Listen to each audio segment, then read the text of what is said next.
behind the stage, someone very special is waiting for you guys. We all know him from Buffy, from Angel, from Torchwood, and from Supernatural, and I think that's something that we need to talk about. Ladies and gentlemen, James Marsters!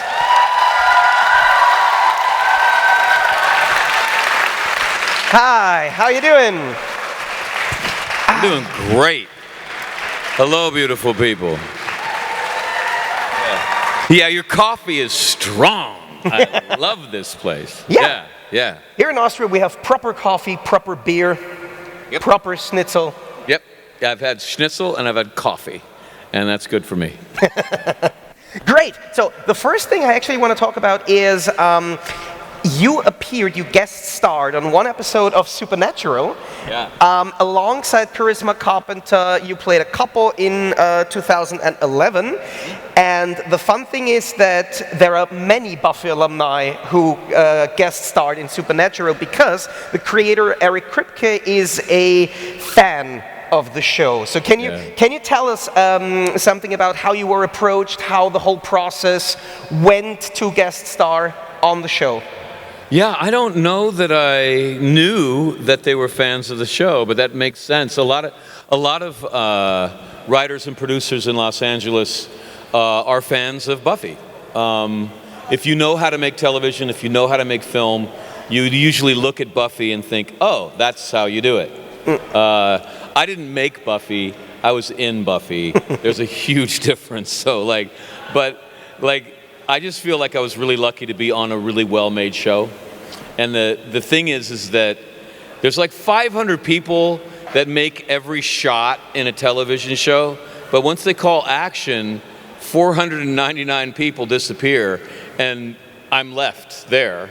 So if it goes well, I get all the credit. But the truth is, I didn't make it. I was just very lucky that they pointed the camera at me. But so that's a way of me saying that I'm not bragging when I say that Buffy was a freaking amazing show. Yes, it was. Yeah, I think people agree. Yeah.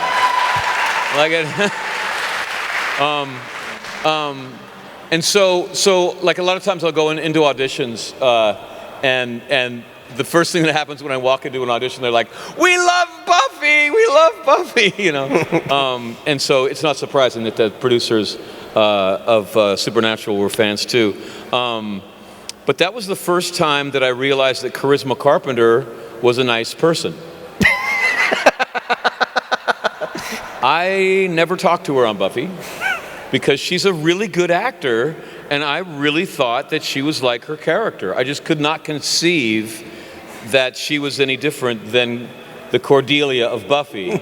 Like she changed on Angel, the character progressed, but on Buffy she's like this annoying cheerleader, and I'm a punk rocker, and I just thought if I talk to that cheerleader, I'm gonna get myself fired. So just like don't even go there. So I just never talked to her. I avoided her. It also helped that whenever we were in a scene together, she was always running away from me. So our chairs were always on the opposite sides of the soundstage. But I just remember waiting for a setup in Supernatural, and we were talking about our kids. And I finally just went, "Oh my God, I'm so sorry. I have been judging you for so long. And I just realized you're a really, really nice, sweet person." She's like, "Yeah, I don't know why we never talked." But that was it was such a fun shoot because Jared and Jensen, who are the two leads of the show, are immune to fame. Like fame is toxic to the human soul. And it's like radiation. The longer you're exposed to it, the more sick you can become. And the people who tend to remain humble and happy and normal, either they push it away and don't let it into their private life, or it just rolls off their back and it just doesn't seep into them. Jared and Jensen just have this coating on them, and the whole fame thing, they don't care, and it just goes away. And so consequently, the set is just like summer camp. Everyone's just totally happy to be there the whole time. I had a great time. What you told us yesterday is that Buffy is one of the most analyzed TV shows of all time, and that it's studied all the time. And I think you have appeared at many conventions. You have been asked so many questions about the show, and I've heard that when you prepared for the shoots, you only read your own scenes, so you don't spoil the fun of the rest of the episodes for yourself. Yeah. So. Yeah. You are one of these actors, you watch the episodes afterwards. You want to see how it comes out. Because I've talked to so many actors who say, no, I don't like to see my face on TV or on the silver screen. Yeah. Well, the problem is we actors, we know where the strings on the puppet are. Yeah. So we can't fool ourselves. And so it always seems fake to us. Mm-hmm. You know, it's impossible. And so sometimes we criticize ourselves too much. I, on the other hand, I just want to see the thing baked up. As, you know, the whole machine. Like, I'm aware of how hard we worked, and I just want to see what the editors do with all the shots that we made, and how the music intersects with that. And I just want to see the thing created. Mm-hmm. And then, and I think my performance is okay. You know, it doesn't bother me. Yeah. But still, if especially Spike, I'm like, oh no, that was awesome. Still, if I were to build you a time machine and you have the power to go back in time and change one thing about the show, what would it be? Not a damn thing. Not a damn thing. If you would have asked me that when I was doing it, mm-hmm. I would have had 1,000 things I wanted to change. Because the truth is, oftentimes it was a very uncomfortable experience. Like usually when you're in a television show, once you do one episode, you pretty much know what you're going to be asked to do for all of the other episodes. Because it's kind of a rehash every episode. This is why a lot of television isn't that exciting. When you do a movie, it's all new. It's like a whole new journey. But with a movie, you get the whole script beforehand, so there's no real surprises. You know in general what you're going to be asked to do. But in Buffy, you don't know what's coming next. There's 24 scripts coming down the pipe, and you have no idea. And what you're going to be asked to do next week is going to be completely different than what you've been asked to do before. And sometimes what you're asked to do is really, really, really uncomfortable. Now, in hindsight, I'm glad for all of it. Because the truth is, as an artist, and I guess as a human being, I don't want to be in my safe zone all the time. Like, I think that I only really grow in life when I'm outside of my comfort zone.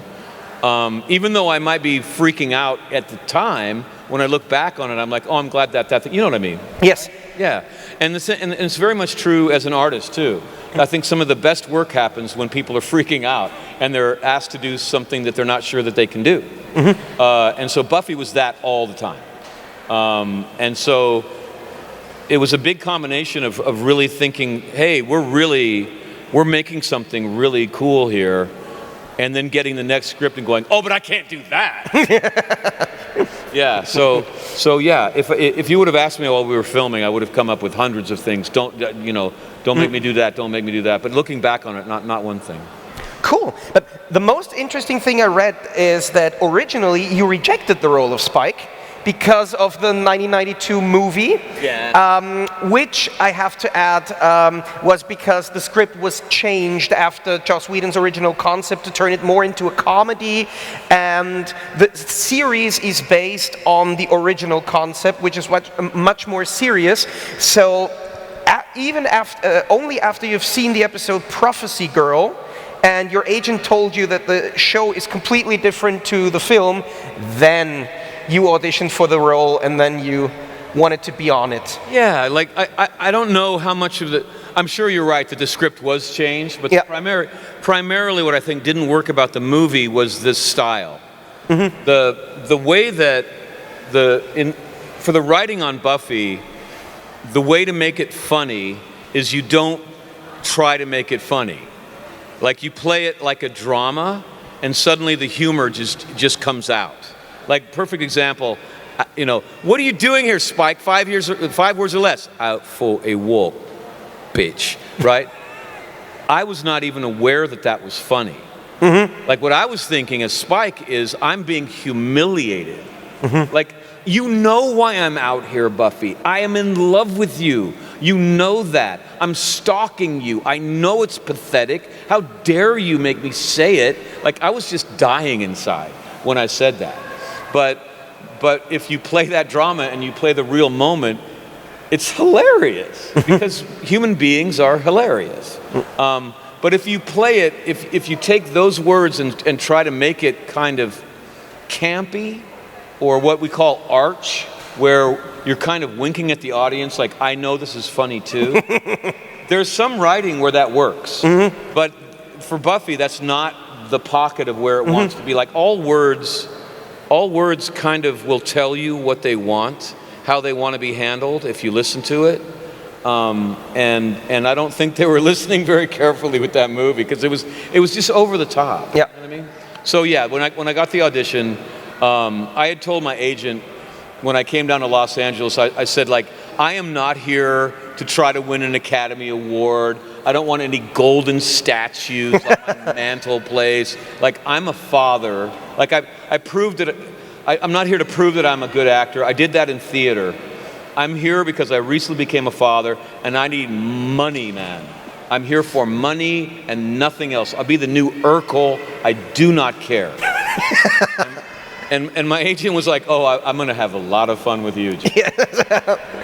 Why do I have that picture of you as Urkel in my head right now? Thank you so much for that. You're welcome. But the thing is like, so when they called me for Buffy, after having said I would be the new Urkel, when they said, well, do you want to audition for Buffy? I was like, oh, no, not that. Yeah. But speaking of thank yous, I would like to take this moment to give a huge shout out and thank you to our amazing crew this year here at Austria Comic Con. Great. Everyone who helped out, who is here. It's really amazing, and there is a very special guy in the crew, Daniel, and he gave me a question for you in advance. This is why I want to forward this to you. You said that Spike was your favorite role because you got to play so many different sides of this one character, which is interesting because when we take your role in Smallville, where you basically play Milton Fine Brainiac and Brainiac 5, you always tend to these characters that start evil, but then graduate more towards the anti-hero kind of guy. Is that deliberate? Was that just a coincidence? Or how do you see this character development, especially for Spike and for Smallville? Well, man, I don't know how much credit I can take for any of it, frankly. Because basically, when they say action, I'm just trying not to suck.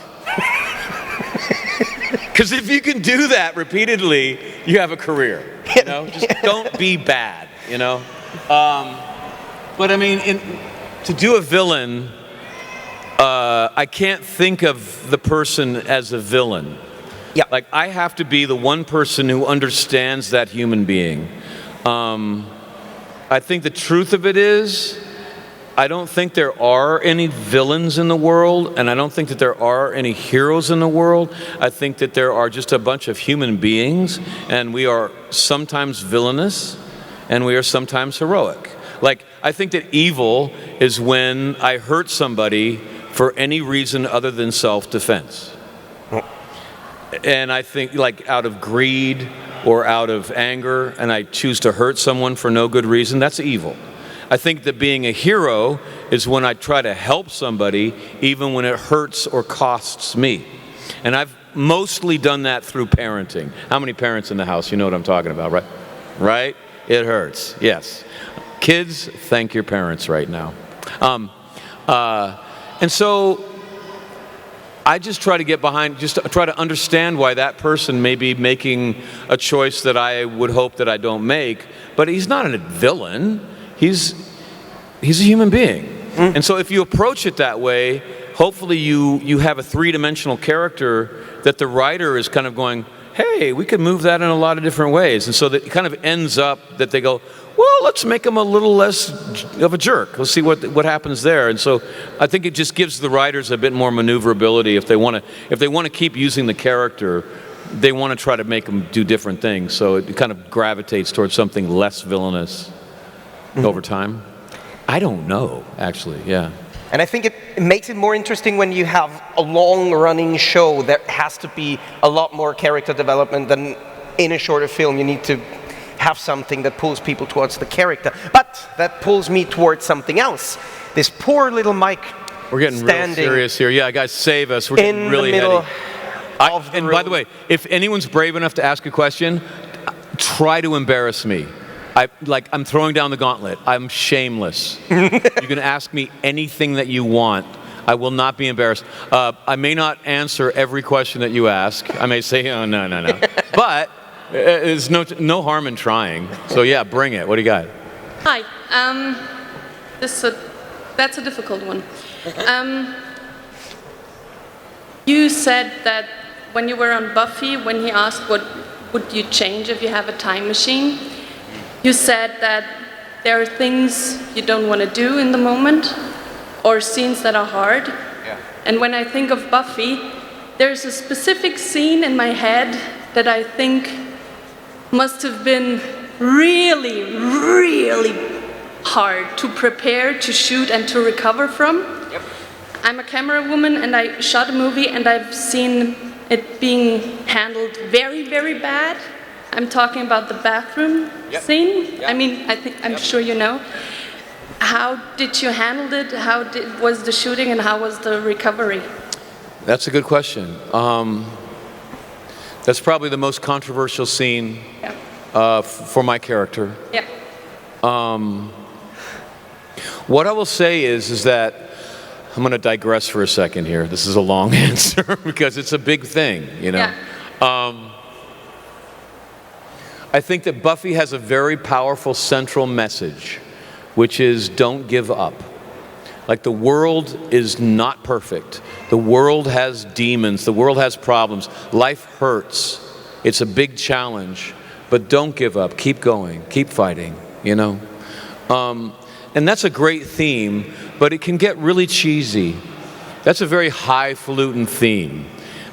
And the way that they kept it from being cheesy is that they were asking the writers to remember their biggest challenge when they were growing up. And it's usually a dark secret. It's usually something that they don't talk about with other people. It's usually something that keeps them up at night. And they were being asked to remember that, slap metaphorical fangs on top of that dark secret, and tell the whole world.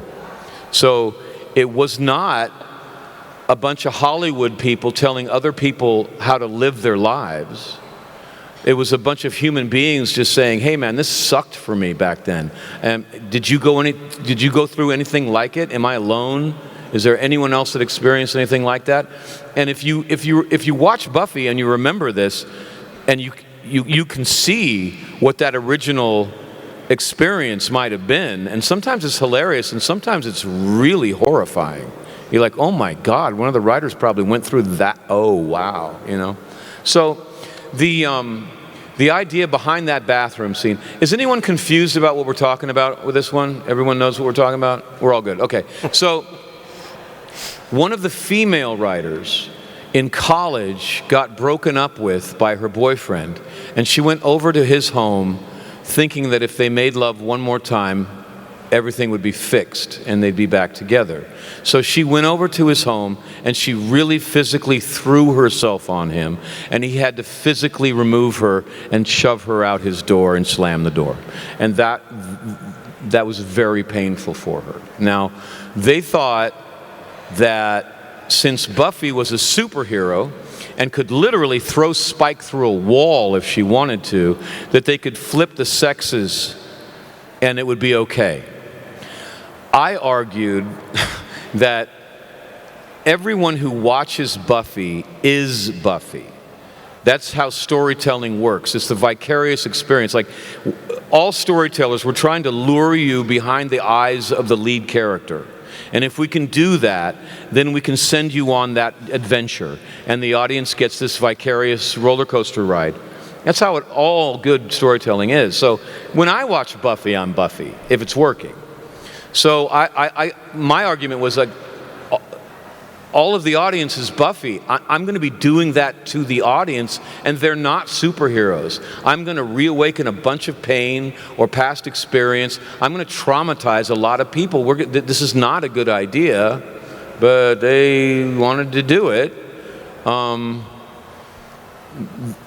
They had been trying to convince the audience that I was evil for a long time. The whole idea was that Buffy was making a mistake by dating me. Yeah. You know? And they knew that I would be redeemed later, but for right now, it was important that the audience think, don't do that, he's bad for you, he's bad for you. But the audience wasn't reacting that way. The audience was going, we love it!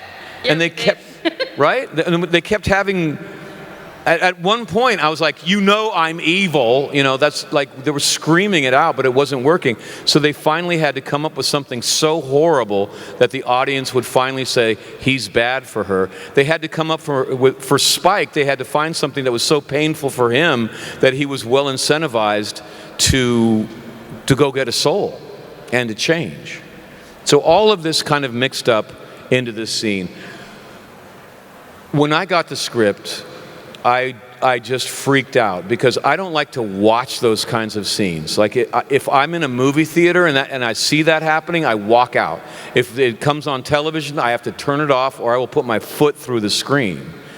If I get an audition where something like that is in there, I don't audition for it. But I was contracted to do anything that they told me to do. I legally had to do it. And I remember going to the set the day we filmed it, and I said to the writer, I just said, sometimes you don't know what you are putting us through.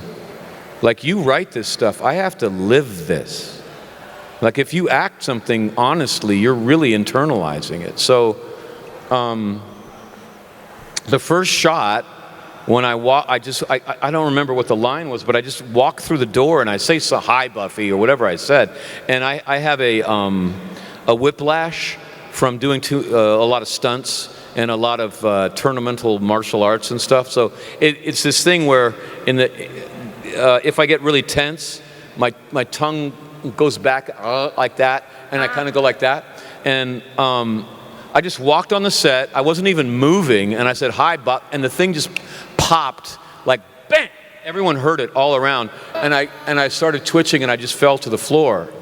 And Sarah was like, James, are you okay? I'm like, not really, you know. And it kind of went downhill from there for me. I was curling up into a fetal position in between takes. I remember looking at the floor, thinking that if I hit my head against the cement floor, I could go through it and fly away. And it sent me into therapy. I fell into a depression afterwards. It sent me into therapy, but it was a really good therapist, and that's why I'm happy today. So it all turned out well, but it was the hardest thing I ever did in my professional career. Thank you so much. Yeah, my pleasure. I really hate to be the party pooper, but we have around 2 minutes left. So please, I would really love to hear all these questions, but I think bit shorter. That one is a big one. Yeah, that's a very important thing. A lot of people wonder, but I'll try. I will be brief. Yeah. Brevity is important. Yes. Please. Well, to lighten the scene, I want to ask a musical question. Yeah. I saw that you are writing with the left hand, but you are playing the guitar with the right-handed. How did this come about? Wasn't it? Ask that again. What was that? You write with your left hand, but play with your right hand. Yeah. I'm left-handed, so I got to write with my left hand. But when you play in a band, if you string your guitar left-handed, the neck of the guitar is going this way, and when you're moving around with a band, just instinctually, no one's expecting the neck to be popping out this way, and you can really hurt each other. It's very dangerous to string that way if you're in a band that moves. And plus, when I thought about it, I was like, you have to use both hands to play guitar anyway. There's no real reason to string it the other way. So I always strung, the normal way. It's just safer. Yeah, it's dangerous enough already. Like I've been electrocuted in the rain playing music, so there's enough to happen anyway. Yeah, brief enough? Thanks. No. Doing better. Sorry. Come on. Yeah. Hi, I've been enjoying the Dresden Files very much. Do you think there will be any more audiobooks in other literary genres forthcoming, or just generally other books? Yeah, thank you. I don't have any on the books. I have read other book series. You know them already, so I can't. Okay, but I imagine I will at some point. I just haven't been asked so far. But yeah, I'm not, unless I die, unless the plane crashes going back to LA, I'm not going anywhere. I'll read more books, definitely. Boo, here's to the ones who aren't asking. Buffy! Just David. a quick round of this or that. Early bird or night owl? Early bird. Xbox or PlayStation? PlayStation. Exclusives, yeah. Yes. Logic or passion? Logic or passion? Oh, they're both the same thing. And the last one, truth or dare? Truth. Every time. How much German do you know? Ich liebe dich. Thanks.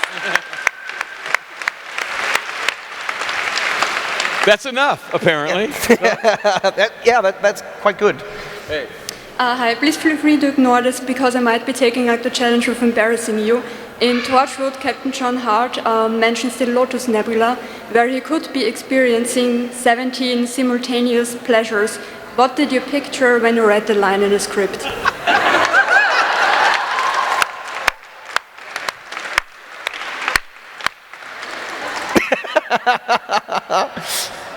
I just got asked the truth, so I want to be honest. I was probably just trying to remember the name of the thing. What was it called? Lotus Nebula. Yeah, the Lotus Nebula. Yeah. I was probably thinking about sex. Yeah. Right. Sex and chocolate, probably. Yeah. Thank you. That's a good question.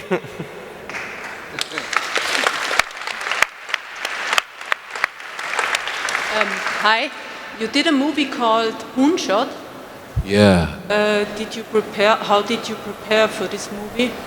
Yeah, Moonshot was about the Apollo 11 landing, Yes. and I played Buzz Aldrin, and I read a lot of books, biographies, watched a lot of documentaries. Buzz Aldrin was a very interesting man. His father never gave him any credit for anything.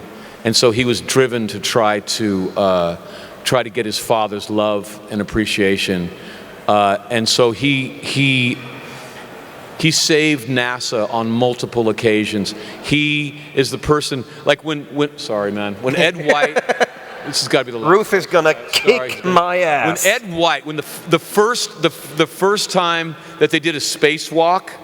Ed White did it, and he got out of the capsule and just floated around, and it went really well, and everyone was like, yay, it works. Then the second time, they asked him to screw a bolt on the side of the spacecraft, and his body started spinning the opposite way, and they're like, oh no, it's never gonna work. So what's the point of going to the moon, a landing on the moon, if you can't get out of the capsule? So Buzz was a deep sea diver, and he was like, this is how we do it. We do neutral buoyancy training. So big swimming pool, we weight the people so that they just float in the water neutrally, and we train that way. They still do that to this day. He figured out the math of how to get the lunar capsule, and it was called Rendezvous, so they had to split the lunar thing for fuel reasons to go down to the surface, and there was another astronaut up in orbit. So the math of getting these two things back as one so they could return to Earth was very complicated. This is before computers could run the numbers. He figured that one out. It goes on and on. So he finally goes to the moon, comes back, goes to his dad and says, what do you think of that? His dad goes, you were second. Buzz was an interesting dude, man. Yeah, I did a lot of research on that. Thank you. Now, the last thing that I want to say. Okay, one more. Yeah. It's really fast. So when Supernatural comes back for season 16 at some point, are you gonna come back too? I will if they ask me in a second. There. Thank you.